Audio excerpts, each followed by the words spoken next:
ఒక పెద్ద పిల్లి చుట్టూ పరిగెడుతూ ఉంటుంది. దాని తోక పట్టుకోవాలని విశ్వ ప్రయత్నం చేస్తుందన్నమాట.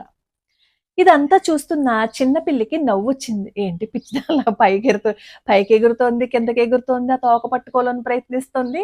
ఏమైందో కనుక్కుందాం అని చెప్పి ఆ పిల్లి దగ్గరికెళ్ళి అడుగుతుంది. ఏంటి ఇలా పరిగెడుతున్నావు, తోక పట్టుకోవాలని ప్రయత్నిస్తున్నావు, ఏమైంది, ఏంటి సంగతి అని అడుగుతుంది ఆ చిన్న పిల్లి. అప్పుడు ఆ పెద్ద పిల్లి చెప్తుంది, నేను మొన్న ఒక సభకు వెళ్ళాను. అక్కడ మన తోకలోనే మనకి సంతోషం ఉందని ఎవరో చెప్పారు. అందుకే ఆ సంతోషాన్ని పట్టుకోవాలని అనుకుంటున్నాను. ఎంత ప్రయత్నించినా నాకు ఆ తోక అందట్లేదు అని చెప్తుంది ఆ పెద్ద పిల్లి. ఈ చిన్న పిల్ల అంటుంది, అవును నేను కూడా చూశాను, నేను కూడా విన్నాను. కానీ నా తోక పట్టుకోవాలని నేనెప్పుడూ ప్రయత్నించలేదు. ఎందుకంటే నా తోక నాతోనే ఉంటుంది. అంటే నా సంతోషం నాతోనే ఉంది కదా! అందుకని నా పని మాత్రమే నేను చేసుకొని వెళ్ళిపోతాను. అందుకే నేను తోక పట్టుకోవాలని ప్రయత్నించలేదు అంటుంది చిన్న పిల్లి. మనం కూడా మన జీవితంలో మనం చేస్తున్న పొరపాటు కూడా అదే.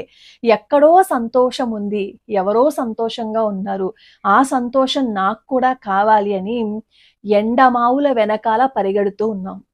ఎండమావుల వెనకాల పరిగెడుతూ ఉంటే ఎక్కడైనా సరే మనకి నీటి చలమ దొరుకుతుందా ఆ రోడ్డు మీద? దొరకదు కదా! అదంతా ఒక అభూత కల్పన. అది తెలుసుకోలేక ఎక్కడో సంతోషం ఉంది అని అనుకుంటాం. సంతోషం ఎక్కడుంది అంటే మనకున్న తృప్తిలో ఉంది.